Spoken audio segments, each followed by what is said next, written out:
પર આવી ગયો છે અને રોડ ઉપર આવી ગયો છે ત્યારે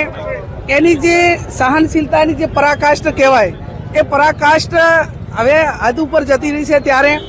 તમે જોયું છે કે મોરબીની અંદર મહિલાઓને બેફામ રીતે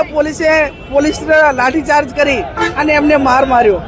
આવું દયાહીન પગલું એ આવું તો હિટલરશાહી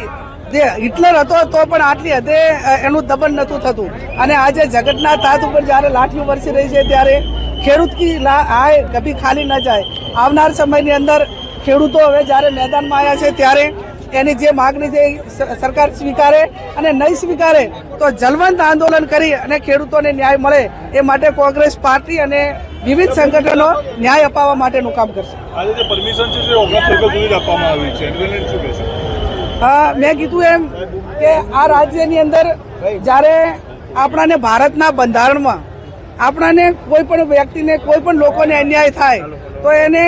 શાંતિપૂર્વક અને એક શાંતિમય વાતાવરણમાં આંદોલન કરવા માટેની જોગવાઈ છે અને ગાંધી ચિંધ્યા માર્ગે ચાલીને એમને જે માગણી હોય એ સરકાર સુધી પહોંચાડવા માટેની એક પોતાની સંવિધાન અધિકાર છે। પણ એ અધિકારનું પણ ક્યાંક ને ક્યાંક હનન થઈ રહ્યું છે, બંધારણનું હનન થઈ રહ્યું છે અને તમે લાંબા સમય સુધી આ રીતે ખેડૂતોને તમામ લોકોને જેને પણ અન્યાય થાય છે એને દબાવવાના પ્રયત્નો કરશો તો આવનાર સમયની અંદર આ નેપાળવાળી થવામાં હવે વાર નથી એવું આ સમગ્ર દેશમાં વિવિધ રાજ્યોમાં તમે કોઈ ભારતની અંદર કોઈ રાજ્ય એવું નથી કે જ્યાં આંદોલનો ન થતા હોય। ત્યારે આ પરિસ્થિતિનું નિર્માણ થયું છે ત્યારે હજુ પણ જે ગુજરાત સરકાર હોય કે કેન્દ્ર સરકાર હોય જે ખેડૂતોને તમારા માનીતા જે કંપનીઓવાળા છે